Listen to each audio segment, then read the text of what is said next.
Good afternoon, CFM. This is Coach Matt with our Saturday workout. As a reminder, on all our Saturday workouts, the format is not terribly different from the rest of the week. However, usually the volume and the difficulty are amplified to allow those of you who want something a little bit more heady to get into it. And if you are not feeling that motivated or that capable on a Saturday, or you just look at this and you're like, there's no way I can do a single rep at 135 on a power clean, I want you to please still come in. This is a common theme. Universal scalability is a hallmark of the gym, and that means that we adapt the workout to you. It is just a template. It is not the explicit law of the land that you must do what is on the board or you can't come in the door, right? That is not the way we want to operate. We want to give you a good workout, but not one that destroys you, okay? Unless you want to get destroyed, and then by all means, have at it. Okay, the rest of us are going to make smart decisions, and we are going to take care of our bodies. We're going to do something challenging, but like, let's say you got to do a ton of yard work later today. Maybe we cut this whole thing in half, right? Or not even that, okay? Again, the hallmark is making smart decisions and adapting the workout to you. So let's begin with our warm-up. 3 rounds through, 200-meter jog. I want you to get a band. We're gonna do some band good morning. So this is just a hip hinging exercise. So the band's around my neck, the band's underneath my feet, and I'm just hinging my way back up, trying to keep my knees mostly straight, feeling a good stretch in the hamstrings as I do that exercise, right? Next, I'm gonna have a bench or a box. I'm gonna do 5 reps of a single leg step up with a controlled eccentric, right?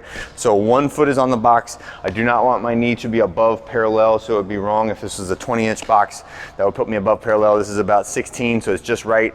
I'm gonna step up, and then in control, I'm gonna try to go all the way back down until my foot contacts the ground, and then step up again. Don't alternate, do all 5 in a row.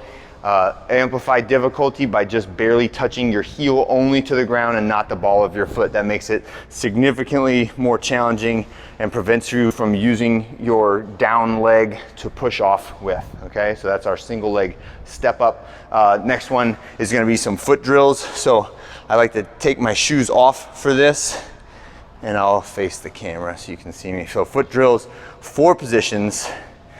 We do invert, evert, right? So on the blades of the feet, and then on the insides of the feet, and then walking on the toes, and then walking on the heels. So 30 feet of each of those. So from the rig to the other side of the rig is 30 feet.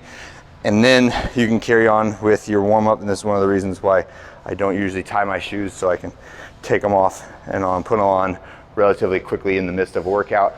For anybody who's ever wondered about barefoot workouts or barefoot exercises, I'm a huge proponent of it. It improves foot strength and feel and connection to the ground. Never hesitate to take your shoes off unless your feet are really stinky, and then just take a shower, right? And then come lift with your shoes off.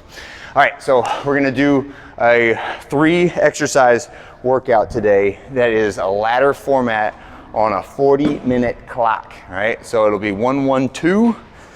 Is the rep scheme, and then every round you're gonna add 1-1-2 to the different exercises.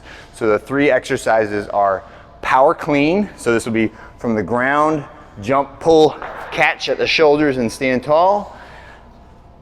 Over the bar burpee, so my bar is on the ground, I can be anywhere on one side of it, full body touches the ground, back to my feet, jump over for RX, step over is scaled, and then do it again. So jump over the bar. You do not have to be facing the bar. You can be parallel to the bar, diagonal to bar, however you want to be.